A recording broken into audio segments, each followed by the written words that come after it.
Hello, hello. Welcome back to the podcast. It's your girl, Kamie Crawford, of course. I love how I always give these intros as if you're not already probably subscribed and you don't know who I am talking to you. But just in case you don't, I like to give, a little disclaimer before we start every single episode to let you know that it's me and not somebody catfishing you through the airwaves. Anyways, you guys, I have a lot to say today. I came ready to spill some tea and talk today, especially because, so basically, if you've been listening, which hopefully you have, you know that your girl is on a dating app. For the first time in my life, I am on a dating app. And naturally, it being my first time on a dating app, I am now an expert on dating apps. And I have a lot to say about the things that I am seeing because I am not pleased. So this message is for... This message is for the cis straight men that listen to this podcast, all four of you. So buckle up. I have things to say to you. And I just need everybody to just, let me know if you feel me on this. Okay, so I don't really have a lot of do's, but I have plenty of don'ts when it comes to what I have been seeing from these men on these apps. Number one, this is a don't. This is something that I need for men on apps to stop doing. No more black and white photos. They are deceiving. No more black and white photos. I cannot tell you how many men that I've come across on these apps, or this one app. So I'm an expert because I'm on one app. Let's just make it clear. The black and white photos are deceiving. They're an illusion. I don't like it. I don't like what I'm seeing because I click that photo because I'm like, ooh, he's kind of fine. And then I see the rest of the photos and you're not. And you know that. So let's start with that. Let's start with that one first. And then you could put a black and white in there, sprinkle it in somewhere. But the black and white photos I feel like are deceiving. I think everybody looks good in a black and white photo. So I get why you would want to use that as your main picture. But if in your black and white photo, you look like Jesse Williams, and then in the rest of your photos, you look like Adam Sandler, I'm confused. And now I feel like I've been lied to. And now I'm hitting X immediately, even though Adam Sandler's cute to somebody. For me, I feel deceived. So that's number one. Black and white is out. Bye. I even thought about putting a black and white photo on my profile. And I was like, even though this is what I look like, I need to practice what I'm preaching right now. Black and white photos are a no. Number two, I think the photos with the dogs are a little overdone. I get it. But as your main picture with your dog, tonguing your face down, as the main picture, I get that you like your dog, but now I'm under the impression that you like your dog more than you'll like me. And I don't like that. I love my dog. And I do probably like him more than I like most men, but I don't want to give that off. I feel like that's the wrong impression to be getting. And I also don't want to think about your dog putting its tongue in your mouth. So maybe don't post that picture. Let's not post that photo. That's number two. Number three, the cartoons. You are not a cartoon. So I don't need characters from Family Guy popping up on your profile. You are not a character from Family Guy. You are not. You are not a character from American Dad. You are not a Rugrat. So I need you to post pictures of yourself. You're not an anime character. You are none of those things. You are yourself. You are a human being, hopefully. So please, let's keep the photos to just being you because you're cool. You're a cool guy. You don't need to be homeboy from Rocket Power. Grow up. I'm glad that you are tapped into your childhood self, but that is just not it for me. And when I see that, I'm like, ugh, he's childish. Bye. I don't want it. Sorry. And it's hard for me to say this because yeah, you're supposed to be yourself, but this is kind of like a job interview. This is kind of like you're presenting your portfolio. And if this is what I'm seeing right off the bat, I'm just not taking you seriously, which leads me to my next thing. Please, no more photos with women in the photo that do not very clearly and explicitly look like they could be your mother. If they don't look like they could be at least your mother or your grandmother's age, let's not put them in the profile. Let's not do that. Because it is so confusing when I see a photo of a cute guy next to a beautiful woman in his dating app profile. Who is she? I don't care if she's your identical twin. Unless it's very, very clear you have the same nose, same eyes, same lips, same hair cut. I don't know that that's not actually your bitch and you're on here trying to swing. I don't know. And I don't want to have to try to think about it. I don't want to have to try to assume. I don't want to have to try to nothing. Make it clear. Is she your mom or is she your wife? I need to know. These are things that I need to know very clearly, cut and concise. Because I've seen it so many times where there was this one guy that I saw his profile. I was like, oh my God, he's so cute. And then I looked deeper into the photo and I said, what? Something is here that does not belong. You want to know what it was? It was a bitch's legs over his lap. The girl took the photo of the cute boy and had her legs over his lap and was like leaning back taking the photo. You couldn't have cropped her leg out of the photo? Like, what is this illusion that you're trying to give off? If you're trying to show people like, oh, I'm a ladies' man, I got bitches, okay, I believe you. But like, do we need the pictures of like the girl on your shoulders in the pool and it's just you and her? Because it's giving weird. It's giving, should I DM her? Come to her as a woman? Like, what is going on? Truly, that is very, very confusing to me. I don't understand that. I get it if it's like a group photo setting, like you're in a group picture, which I don't really feel like group photos are necessary on dating apps. I mean, I get that you want to show that like you have friends and stuff like that, but like it's supposed to be about you. I don't have any pictures of anybody that my friends or my family in my photos personally, just because I feel like it's not about them. You trying to date them? You trying to date me? Like, maybe I'm wrong. I probably am. Like, all of the dating app experts are like, this bitch doesn't know what she's talking about. But I do, because I'm on one dating app for the first time in my life and I have opinions. So automatically I am an expert and I know all things about dating apps. So just come to me if you have any questions. I just feel like you don't need the group photos. Like, let your stuff shine. Like, you know, if it's like a cool group activity photo, like a bunch of you are in the water scuba diving, like that's cool. But I don't really think that you need photos with Tom, Dick, and Harry all, you know, it's confusing to me. It's very confusing to me, especially when then I X you or like heart your picture and then the next profile that pops up is your same friend that you had in the last one. Now I feel like I'm cheating. Now I feel like I am doing something wrong and I don't want to feel like that. So that's something else that I've noticed. Another thing that I have noticed also for the guys out there, while I said don't have pictures with bitches on your profile, the best photos that I have seen of guys on these apps have been the ones that were clearly taken by a girl. So if you are looking to have some like cute photos on your app, on your profile, give your photo to like your girl best friend and have her take pictures of you, because those pictures are always really, really cute. And I can always tell, I'm like, a girl took this photo. Great work. Excellent work. But it should be very clear that like that girl is not somebody that you're currently fucking if you're trying to fuck me. Like that is, we have to have boundaries. There are lines, and I'm drawing that one in the sand. Another one. The baby photos seems charming. It's kind of on the same lines as the dog photos. It seems charming at first. Seems very innocent. If it's not explicit that this is not your 2-week-old baby in this picture on this app, because then now I think you have your priorities confused. If it's not explicit, don't post that. Stop using people's babies, your fucking coworker's baby, to try to get bitches. It's not working and you're confusing me. I need it very clearly well written. This is not my baby. Another thing about the writing. Some of these bios, you're doing a little too much. Some of the jokes are not hitting the way that you think they are. Not me over here just fucking ripping men apart for their dating profiles. I just feel like somebody has to tell y'all, and none of you are even listening to this podcast, really. Like, there's a small percentage. But if you know somebody, send this to them, because they need to hear it, and they could hear it from me. I'm happy to rip them apart for these things, because you don't know what you don't know. But I'm here to tell you that the baby shit is confusing. You know what else is confusing? The other day I was tapping, so I'm on Raya. Full disclosure, that's the only app that I'm on. If you see me on any other app, it's not me. I was, doing my swipes, doing my thing. And this man came up on the app. And I was like, oh, he's cute. And then I look at his bio. He says that he is happily married and that his wife is incredible. Okay. No judgment. Do you?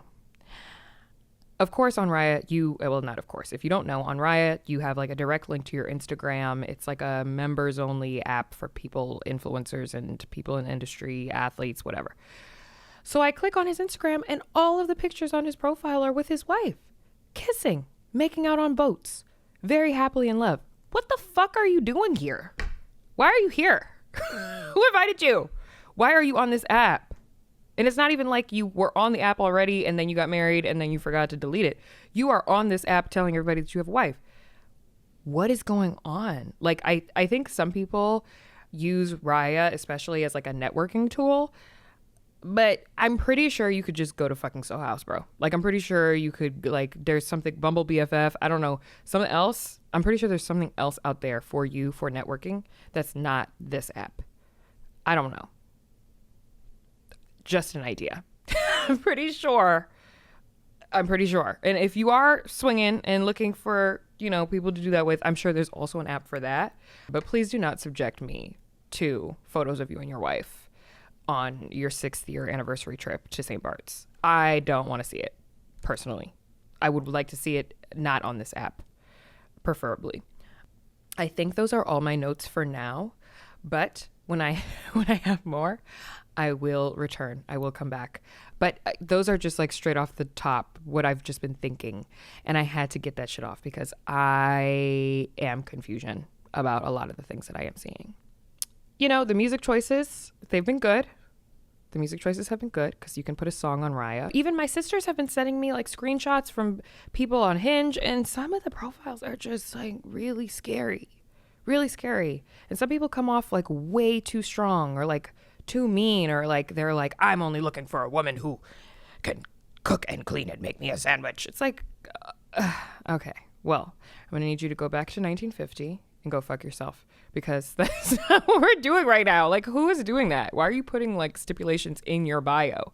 Another thing about the bios, I know on Hinge and some of the other places they put heights, but I appreciate the guys on Raya because they do not require height to be listed. But I appreciate the ones that put it in the bio, and they'll be like, for the height queens out there. I'm like, me, because listen, we love our short kings, but anyway, so not for me personally. I need to know how tall you are. I'm 5'9". I want to know. I'm not like a huge height person, but if you're 5'6", I don't know if we're gonna be a match. And I would like to know that before we go on a date, preferably. So, these are just some things that I was thinking. And yeah, like I was saying, I'll try to be too jokey sometimes. Sometimes those can get a little off-putting, I think. But it's also good, I guess, to know your sense of humor. Look at my Libra moon kicking in every 5 seconds. Like, but it's not or it's also good to know, somebody's sense of humor and if you will like vibe or not. But like some of them are just like a little too crass. So like, let's keep it open. Let's keep it like cute. And stop doing those black and white photos. The dog can be in a picture, just maybe not the main. No more stealing babies for your benefit. And maybe don't have your ex-girlfriend in your dating profile.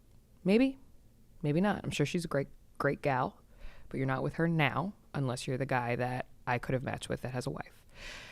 So those are my tidbits. That's my 2 cents as your resident dating app expert. And yeah, now we're moving on until something pops in my head and I'm like, and then make sure, but I'll let you know. Oh, you know what? I think that apps should actually include people's zodiac signs in there because you know me, I'm a sleuth. And the act of having to click on the Instagram and then scroll through the photos and find a photo that could be the birthday post just to figure out what your sign is, it's a lot for me. And, while that's a very personal thing that I care about and many people don't, a lot of us do. Like, I need to know, are you a Gemini? I need to know immediately. Are you a Cancer? What's going on? When should I bow out of this situation? How far am I willing to go? All right, so you guys wrote in as you do. I love y'all so much. and, you need some advice. And clearly I am here to just give all of the advice today that I possibly can. So let's start with the first one. Okay. So this person wrote in, here's the thing. I'm 31 years old and I really hate making friends. LOL. I know that sounds bad, right?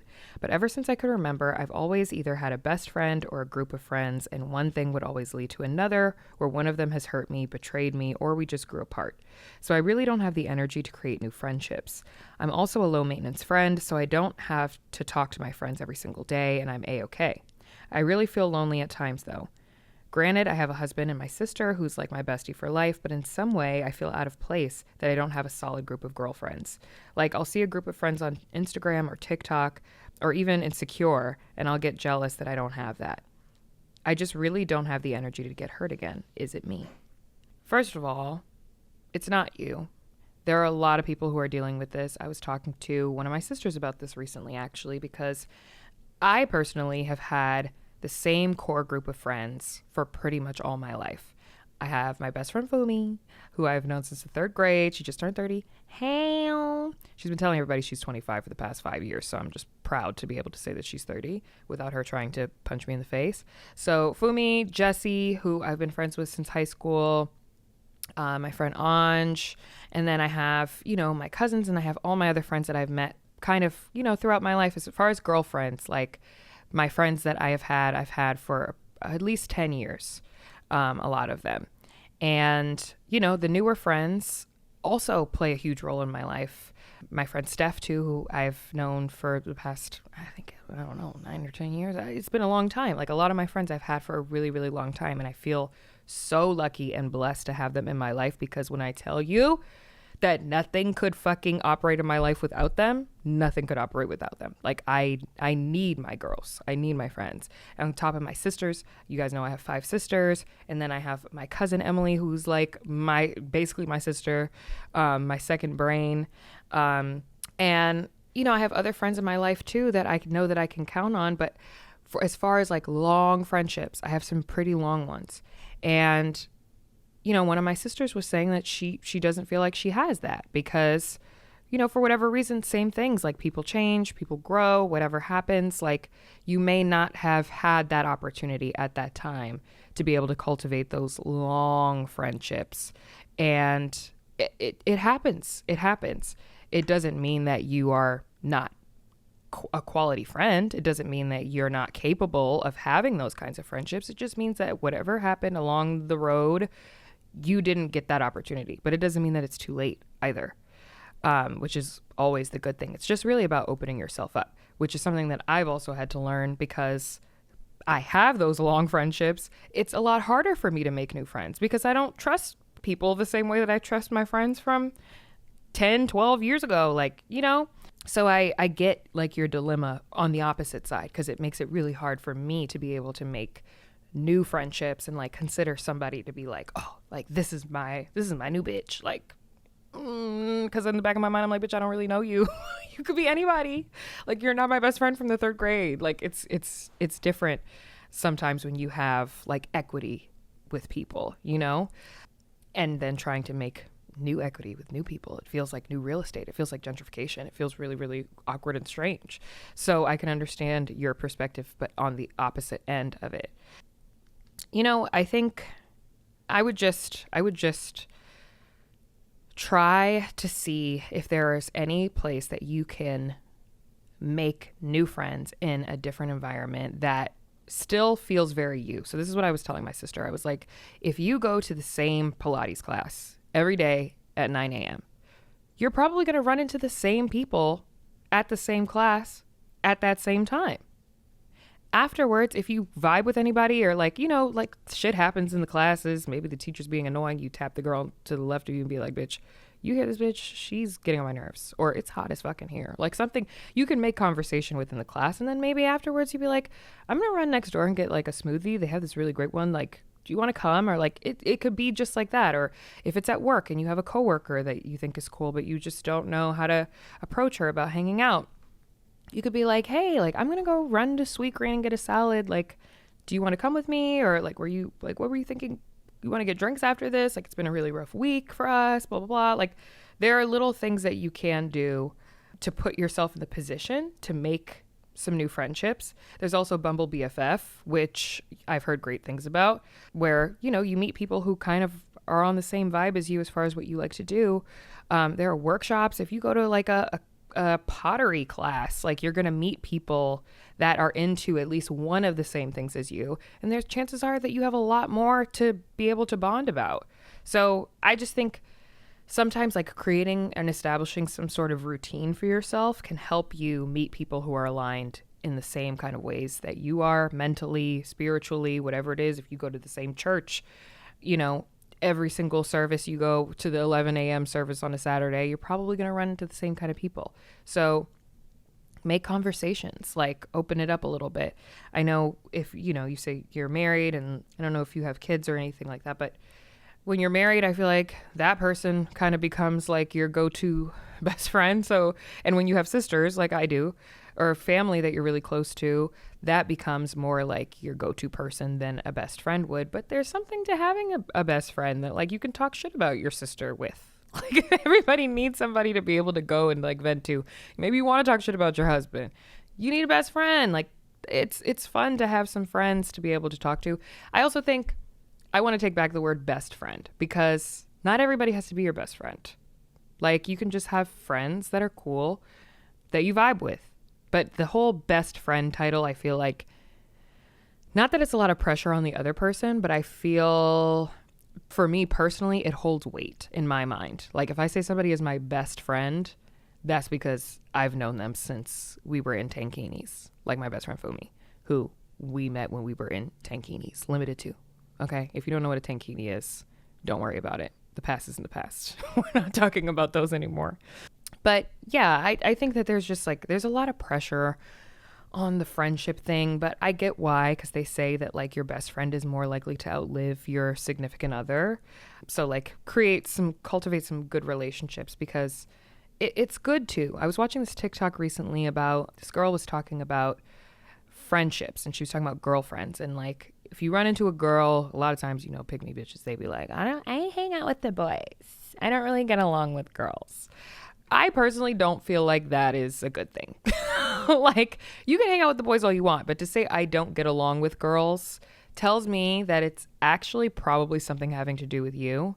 Maybe you're trying to be a part of the wrong girlfriend groups, or maybe you just need to like check yourself a little bit, because there's nothing wrong with girls. If you find the right group of girls, there's nothing wrong with them. Trust me. I have had plenty of girl friendships, and none of us have ever had a falling out. I've also had girl friendships where we have had falling outs and I never speak to them again. But my main group of girls, there's no cattiness, there's no bitterness, there's no jealousy. I don't keep that shit around me, and neither do my friends who are real. So I think, you know, in that sense, if you feel like you're not making friends because you don't get along with girls, we're going to need to dive a little deeper and like unpack why that could be, because that's a completely different story. But yeah, I don't even know where I was going. just shouting. I'm just blurting out ideas today and hoping somebody receives it somewhere. But I think create a routine for yourself. Try to start going to the same places at similar times. See who you meet, and like, just put yourself out there. And guess what? Just because it doesn't hit the first time doesn't mean it won't hit the second time. Like, don't get discouraged. Don't like, this is what I was talking to my sister about. Expectations. When you go into something expecting a particular result, you're probably going to be disappointed every single time. So go in with no expectations. Your only expectation can be for yourself. I'm going to go put myself out there. I'm going to try this new thing. I'm going to go to this class for the first time and see how many people I can introduce myself to. I'm going to go to this networking event and try to make some connects.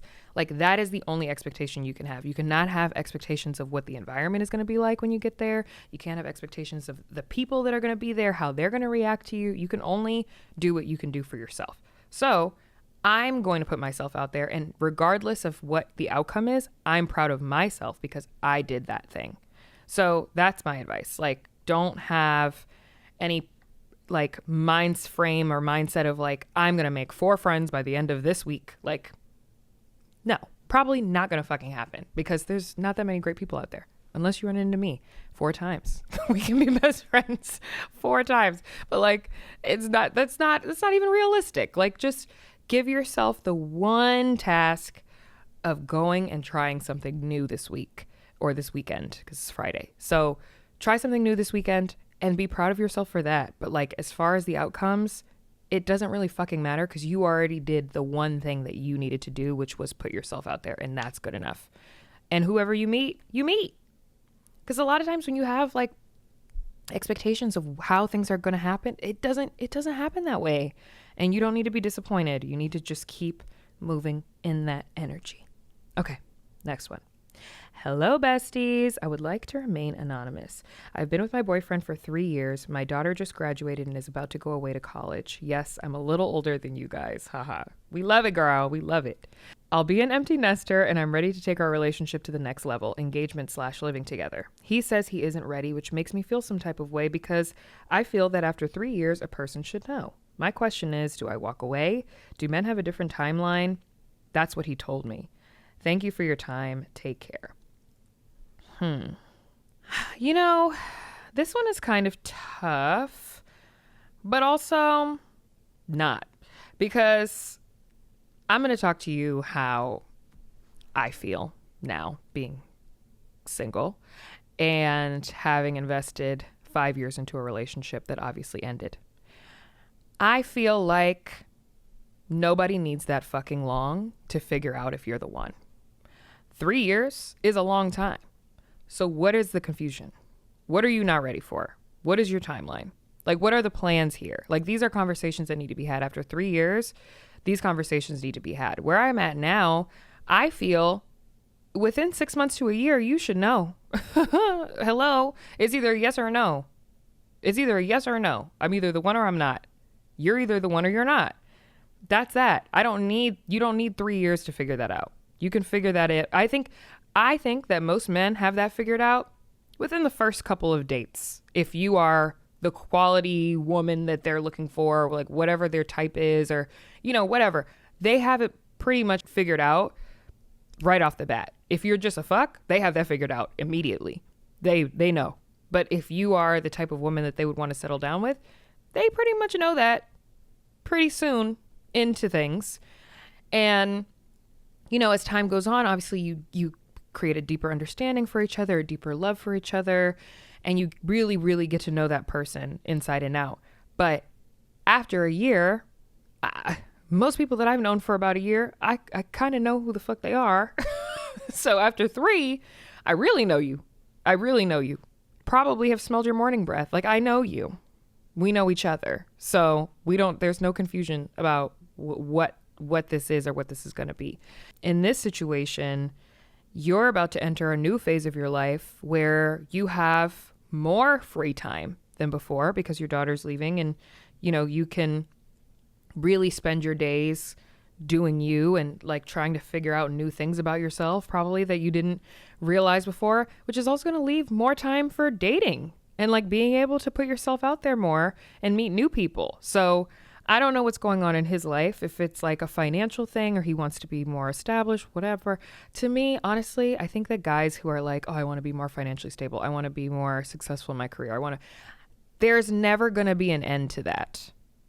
And you're never 1000% ready for anything. Like, you're never like, oh yes, I am 1000% ready to bear financial responsibility with somebody else moving forward. Like, these are things that you do together. Like, this is a part of the relationship. This is a part of the growth. Like, these are things that happen. This is normal.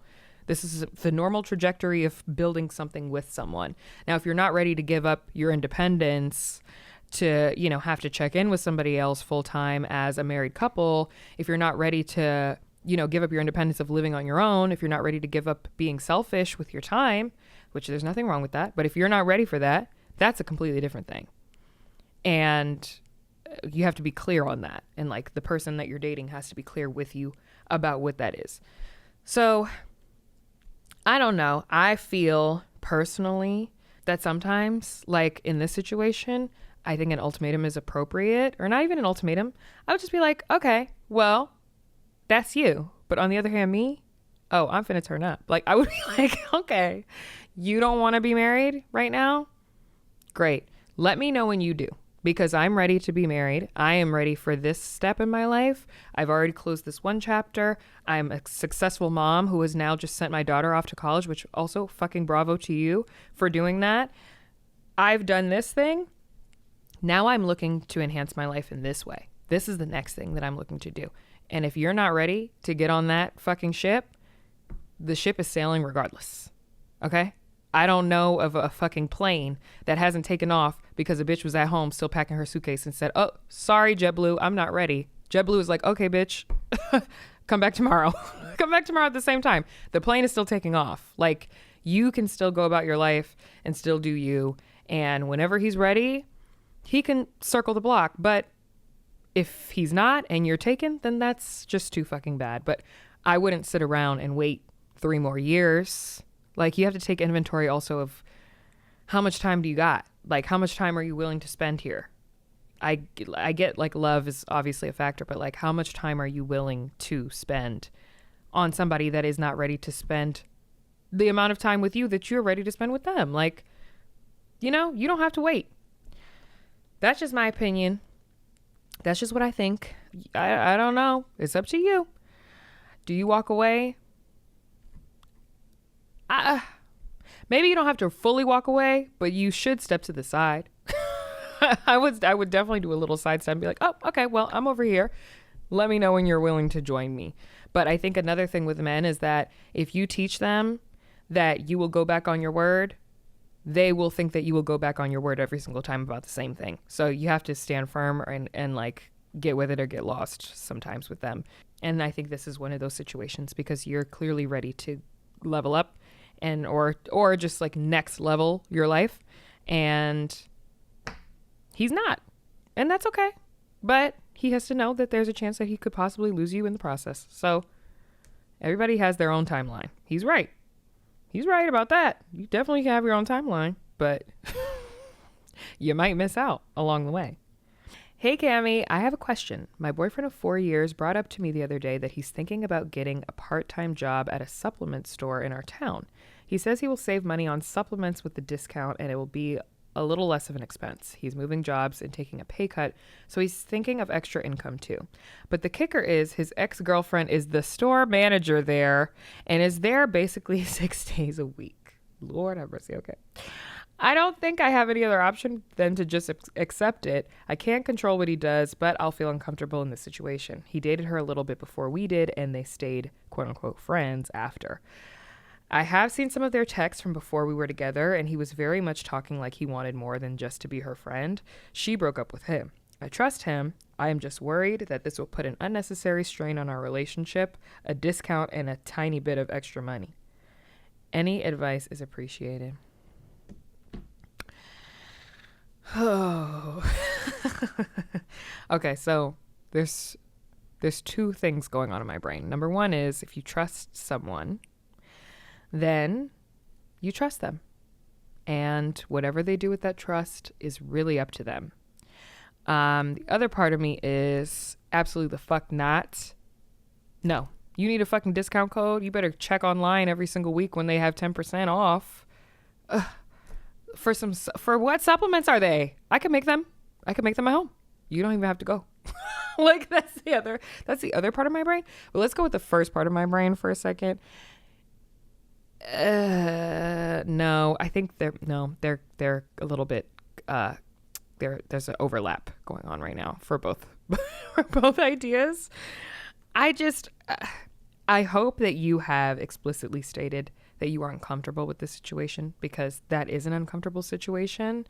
I'm not sure how he got the job, if she got him the job or what, but the fact that you saw their texts before, which was 4 years ago, so, you know, things change, but like, if he was actively pursuing this woman and now she potentially got him a job at a place and he's talking about he needs a discount, it kind of sounds like he might just want to spend extra time with the bitch. Maybe he really cares about the discount, but like, is it worth creating strife in your relationship? I don't know, buddy. I'm not exactly sure. Yeah, like extra income, I get it, but like there's no other supplement store in town for a part-time job. I don't know. I would see how it goes.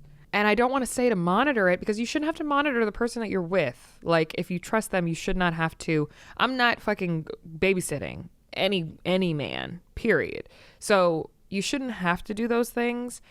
But he should also be going above and beyond to make you feel comfortable, considering the fact that this is such an uncomfortable situation for you.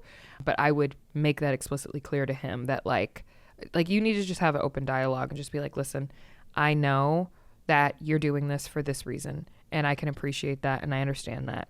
But I need you to understand how uncomfortable this makes me feel. I'm really trusting you with this situation, even though, like, intuitively, I want to trust you. But as a woman and as, like, a person with a heart and, like, feelings, I don't know that I trust that situation between you, but I'm trusting you. So I need you to respect that trust and honor that trust that I'm giving to you. And just see what happens, child. Because you can't force anybody to do anything. You can't force anybody to do anything or not to do anything. So write me back. Let me know how it goes. I don't know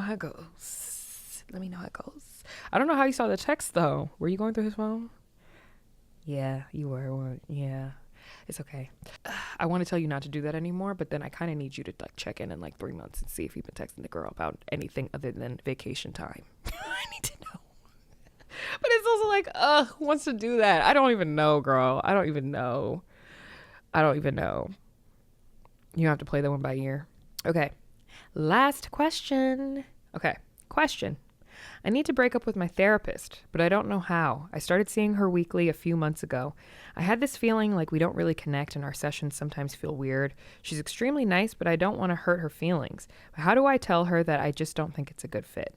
Is email appropriate, or should I do it over Zoom when we meet? But then we'd have a session planned and it would either have to be before or after. Love you, bestie. Oh, it says, I'm a Cancer sun, Cancer moon, and Sagittarius rising, so you already know I don't want to hurt her feelings. Child, the Cancer is jumping out. Poor thing. Because the Sag is like, bitch, let's go. Fuck her.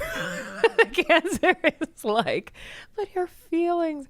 I get it. I mean, I luckily have not had to go through this, but if you guys heard our episode with Rod that we did last week, we were talking about, he said that he had a graduation from his therapist, which I was like, I would be in my feelings if my therapist was like, you're going to need to find somebody else because I can no longer, this is outside of my wheelhouse, whatever they say. Like, they try to make it nice, but it sounds kind of fucking shady to me, but I haven't had to go through it, so I can't even say anything. But I feel like the best way to do it is to just cancel your next session and find somebody else. Like, if you've already pre-booked a session, you could be like, hi, I'm dealing with some things right now and I'm gonna have to reschedule, or I'm gonna have to cancel this week's session. I'll let you know when I'm ready to reschedule. And then you just never reschedule. But I don't think you should go through a whole other session that you're paying for if you're not getting what you need out of it. But therapists are all about setting boundaries, right? And like standing up for whatever they tell us. You know, clearly I'm not listening. Sorry, Kelly. Sometimes I do, though. Sometimes I do. But I feel like that's the best way to do it. Like, the next session that you have, or whenever you have it set up for, just in advance, because their time is valuable too, hit them up and be like, hey, dealing with some things right now, or like schedule got really hectic. I'll let you know when I'm ready to reschedule. So that they don't say like, oh, well, when do you want to reschedule? You can automatically preemptively say, I'll let you know when I'm ready. And then you just never do. And then if they ever come back and like check in on it, just be like, hey, yeah, like, you know, I really appreciate all of your help. I decided to go in a different direction. That way you can break up later. You don't have to even break up right now, because it sounds like it's too much right at this moment, at this time. Okay, y'all. I feel like I've run my mouth so much today, but I think we made a lot of progress. I'm hoping that by the end of this episode, all of the black and white images that are across the apps, across the universe, are gone. And all of the dog tongue licking pictures are obliterated. And all of the ex-girlfriends in the photos on the apps are